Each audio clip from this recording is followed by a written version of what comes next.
Zelda Tears of the Kingdom is just months away from launch, and considering just how close we are, it's kinda strange that we barely seem to know anything about it. But as of 2 seconds ago, Nintendo announced a 10-minute direct where Aonuma will show off some actual gameplay, which is something they've kinda been avoiding for the entire marketing cycle of the game, which was announced almost 4 years ago. Currently, we can see some new mechanics, we got vehicles, the world has more verticality, there's a floating city, kinda like Skyward Sword maybe, but details on the nitty-gritties of how that all works have been relatively sparse. Hopefully tomorrow's event will shed some light on that, but they could also say absolutely nothing, which would honestly be very funny. Generally speaking, Zelda isn't the type of game that you can just half-ass, and Nintendo's track record with Zelda has been largely spotless. But there is a first time for everything, and I don't blame people for being skeptical and concerned considering it took them this long to start showing off the actual game. The 3 most common theories I've seen for this are A, they're gonna try and pull a weirdo MGS2 on us.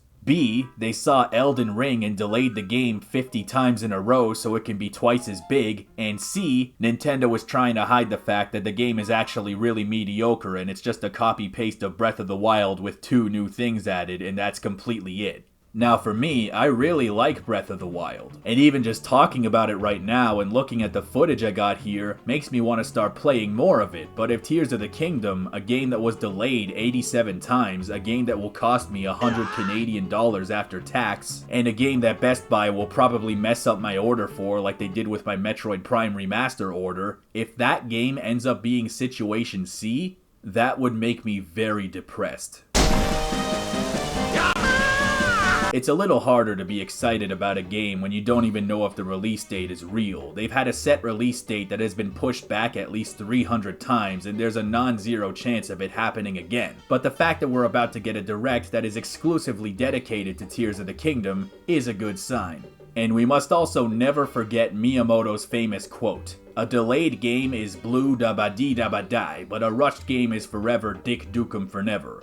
Sorry, I'm having caffeine withdrawal, but so far the only thing we can be 100% sure of is that this is a direct sequel to Breath of the Wild, hence the map and the assets. With all of that in mind, I think it's reasonable for most of us to expect it to make improvements upon Breath of the Wild's formula, at least as a starting point. I remember back when I first saw Breath of the Wild, it looked completely different from how I expected a Zelda game to look. Right off the bat, they went for the stylized, cartoonish art style instead of the gritty, hyper-realistic Twilight Princess-style graphics. At first I hated it, but much like Wind Waker 300 years ago, I came around to it, and also, looking at Twilight Princess again, that game kinda looks bad to me. It's like if Dark Souls was a PS2 game.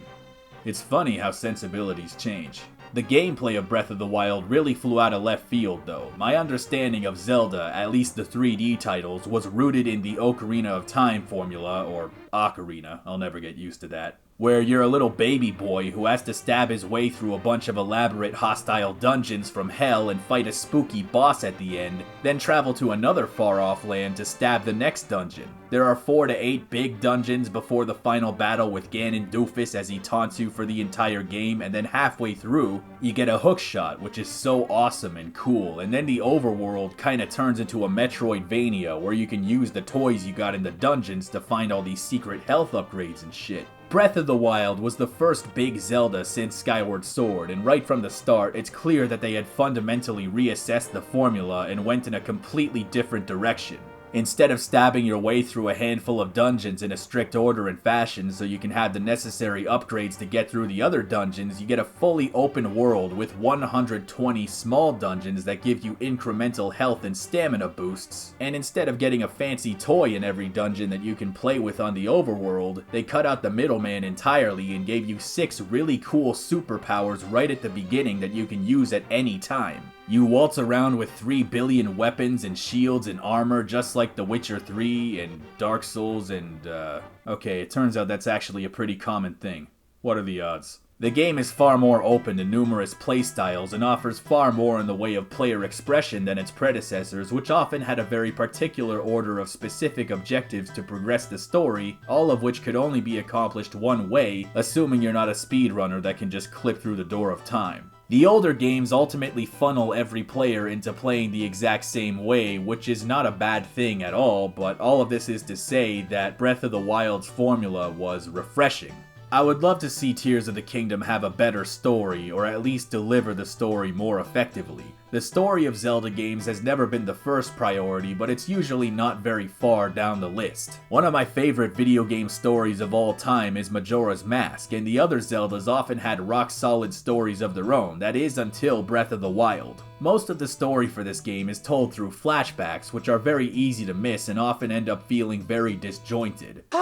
As of today, I have over 150 hours in this game, and I am still barely conscious of the story. And again, this isn't an objectively bad thing. Plenty of games take a similar approach to storytelling and do it very effectively. But previous Zelda games were a lot more straightforward in their delivery, and the story was a lot easier to follow, so it wouldn't be impossible for Tears of the Kingdom to brush up on that. In Breath of the Wild, the narrative kinda only shows up when it needs to and takes a passive back seat, which was disappointing in a way, but dramatically refreshing in another. Breath of the Wild is a 100% all beef, no lettuce cheesesteak of a game. It tells you very little and kinda just lets you do everything on your own terms, at your own pace, on your own time. You see that mountain? You can climb it.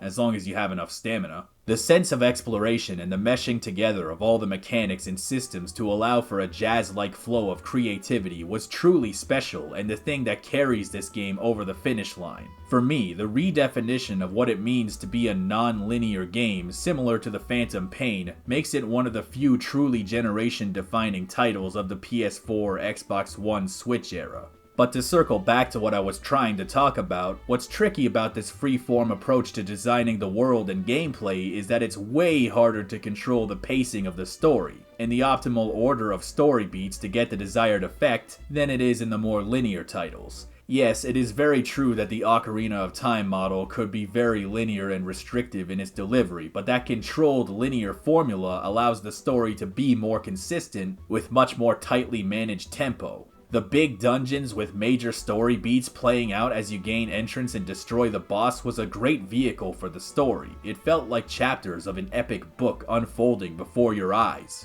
And because you couldn't just miss the story by accident, they did a much better job of earning the payoff at the end. Breath of the Wild tried to use the Divine Beast mecha things to serve this purpose, but I don't think it was quite as effective on the story end. If Tears of the Kingdom wants to deliver on being an evolution of Breath of the Wild, it's far more likely that they have focused all of their energy on gameplay elements and the size and scope of the world. But if they did reassess the storytelling, I think there are some things that could be done. I think having a small handful of big dungeons like the OOT model could help. Not just for delivering the story, but also to give it some more atmospheric variety. Breath of the Wild's shrines are great in their own right, but they also end up looking very samey. The open world is beautiful and ludicrously dense with a lot of visual variety, but I wouldn't mind seeing some big dungeons with that kind of variety as well. I understand that 300 mini shrines can't all look completely different from each other, so maybe we can have fewer mini shrines to make room for a handful of big OOT style dungeons. If we could get Grass Dungeon, Fire Dungeon, Water Dungeon, Boobs Dungeon, that would be really cool. The elaborate dungeon designs of previous Zeldas, but with the open-ended gameplay of Breath of the Wild. That is my dream Zelda. I would also not mind a creepy take on Zelda, not in an aggressively depressing and angsty Twilight Princess way, but more like a Majora's Mask way, where everything feels a little bit off. Everything about that game felt uncomfortable, the bizarre characters, ticking clocks everywhere indicating the impending doom, which many of the characters seem oblivious to. I wouldn't want them to just do Majora's Mask again, but I do think it'd be cool if the story and the world was bizarre and discomforting, something that might seem a little odd for a Zelda game. If they tried for something like that, and if that's the thing they've been hiding this entire time, I would buy 5 copies. If nothing else, I want more spooky stuff. Zelda was never a horror series, but I mean, look at this fucking thing. I can't really think of anything like that in Breath of the Wild, but for Tears of the Kingdom, certain elements like the weird possessed chanting you hear in the trailer music and some of the imagery in the first trailer back in 2019 suggest that there could be more sinister elements to the game. I really hope I'm right because that would be pretty ballin'. Aonuma dismissed a theory in 2019 that the game was related to Majora's Mask, suggesting that it's actually a little darker, but that was almost 4 years ago, so I don't know if that's still what they're aiming for. But for my money, it better be, because if it's not, I will eat Nintendo. Just the entire building. I'll eat it.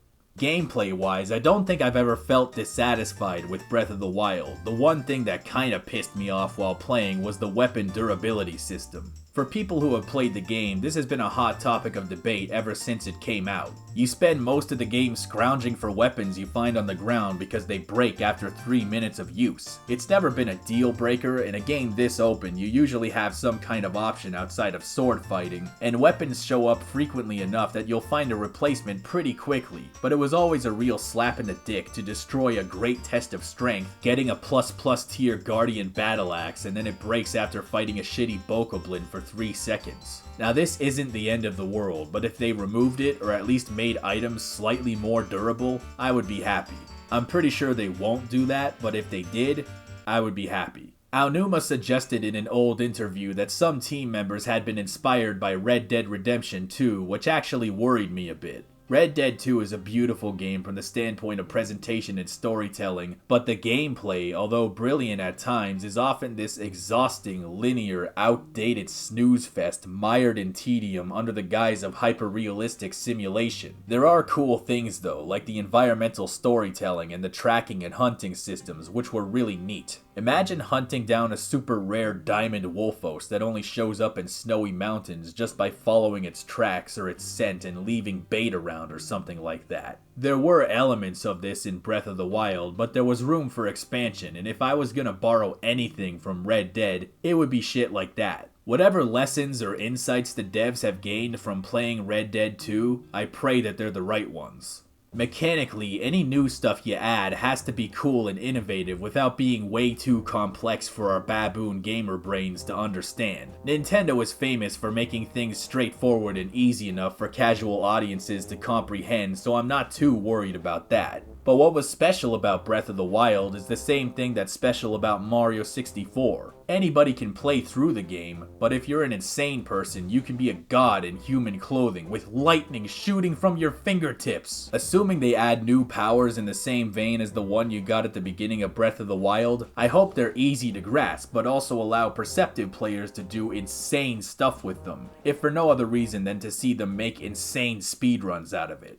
Nintendo's history with Zelda is long and their track record is ironclad, but the bar for this new game has been set ludicrously high, and combined with the relative lack of information we have, I get the concerns people have been having about this game. The optimist buried somewhere deep inside my soul has been able to see the good signs hidden between the lines. But another thing that concerns me is, will the open world formula be the future of Zelda forever? As exciting as it is, I'm seeing people express sadness at the possibility of the linear format just being treated as a simply obsolete formula. Tears of the Kingdom will only be the second open world Zelda, so it'll be too early to tell one way or another. But I've seen other series that I much enjoyed end up ditching a formula that worked for something new and then just never going back. And thinking of those games, I get the anxiety. But for now, I'm left imagining how good Tears of the Kingdom could be, and if it is that good, then I'm a happy boy. And if not, I will eat Nintendo. And tomorrow's Direct will be the last one forever.